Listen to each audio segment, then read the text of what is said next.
o ta mama tina o le matanga koe. Ai o mai ai fo i mai mātou o tupulanga tala o. Mātou o mai fatasi le tua no le nei aso sa tuu ko ina.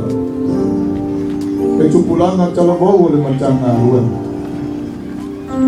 Se o mātou mafuta ai. Dari ia lo mātou o tua.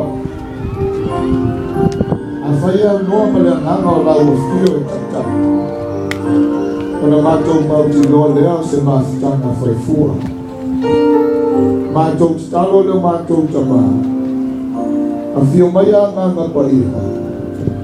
A wina mai a loa nganga pa ia e taitaina. Ulu whale o mātou loto mo lātou whia. A mantale nei whamoe moe i lau o whio. A hei o whoi. O le di inga e tu mau i lau o whio. I lo suafa Yesu malu malo o mātou stalom val awa tua. Amen.